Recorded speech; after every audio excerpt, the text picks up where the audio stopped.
Good afternoon, student. Today we will discuss about verb. What is verb? A verb is a doing word. मतलब किसी भी कार्य का, आपको पता है कि वर्ब को हिंदी में क्रिया बोलते हैं। किसी भी कार्य का करना या व्यक्त होना जो है आपका वर्ब कहलाता है। जैसे मैं आपको सिंपल में बताती हूँ। It is a physical action, मतलब जो काम करने का होता है आपका, वो आप फिजिकली भी करते हो। कैसे? टू स्विम, तैरना। अब हम तैरते हैं तो उसमें हमारा जो है वो फिजिकल जो है वो वर्क होता है, ठीक है। टू राइट, किसी चीज़ को लिखना, मान लीजिए मैं ही लिख रही हूँ वर्ब, ठीक है। तो ये क्या है? हमारी फिजिकल वर्क है, ठीक है। फिर टू क्लाइम, कहीं पे चढ़ना, वो भी हम क्या करते हैं, वो हमारा फिजिकल एक्शन है।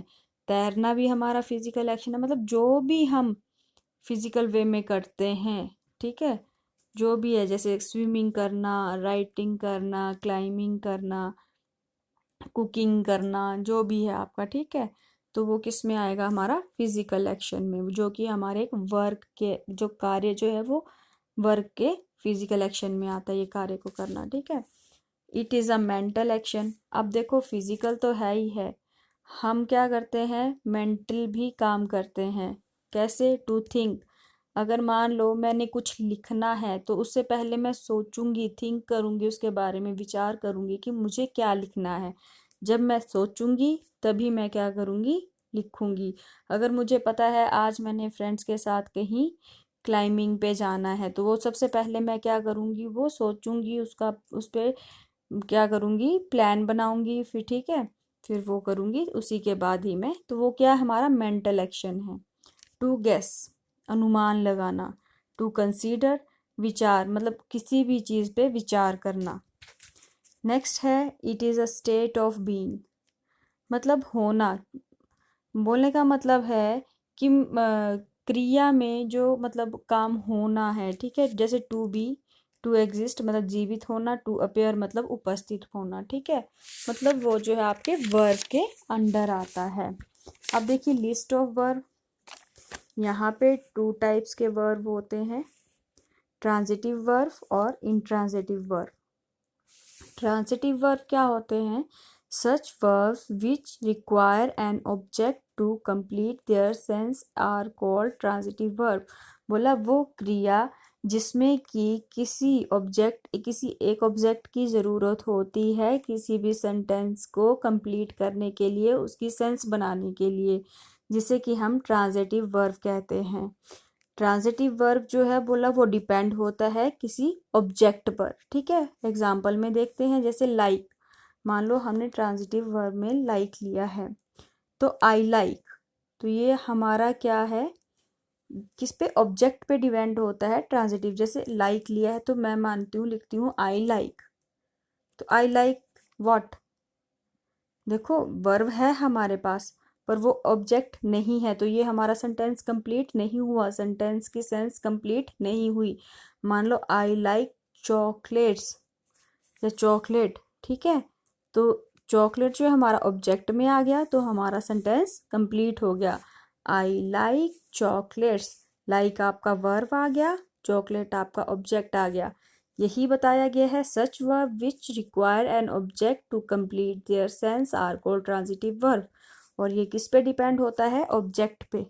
वर्ब जो है, ट्रांजिटिव वर्ब जो है वो ऑब्जेक्ट पे डिपेंड होती है।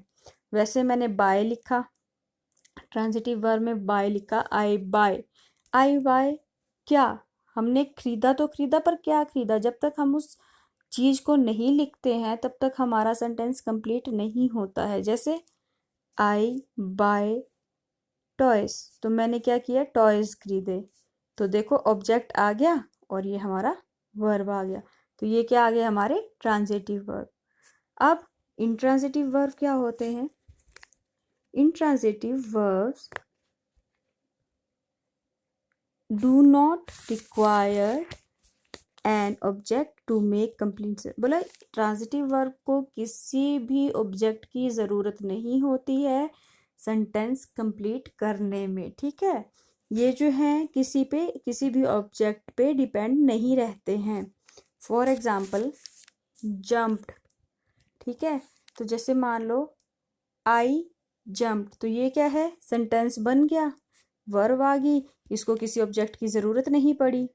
उसी तरह रन रैन, इसकी ये पास्ट की फॉर्म है आई रैन, तो देखो रैन जो है वो वर्ब है। ठीक है, तो इसमें किसी की मतलब ऑब्जेक्ट की इसको ज़रूरत नहीं पड़ी, ये सेंटेंस बन गया।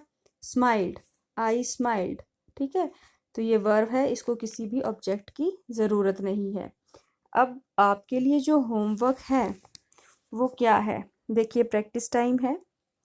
आपने क्या करना है, ये मैंने कुछ लिख के दिए हैं, इसके आगे मैंने फिलिंग इन दी ब्लैंक्स बना के दिए हैं। आपने ये सेंटेंस रीड करने हैं और इसके आगे लिखना है कि कौन सा जो सेंटेंस है वो ट्रांजिटिव वर्ब है और कौन सा इंट्रांजिटिव वर्ब है। ये देखिए सभी लिखे हैं मैंने। They won, they run always quickly, the wind blow gently, the ship sank, the rang the bell, he rang the bell rang, the bus stopped, the boy broke the glass pane, Columbus discovered America। ठीक है, the driver stopped the bus, the baby cries, the girl were singing। ये जो है मैंने आपको practice दिया है करने के लिए। आपने कल 12 बजे तक मुझे ये सारा होमवर्क सबमिट करवाना है। Thank you.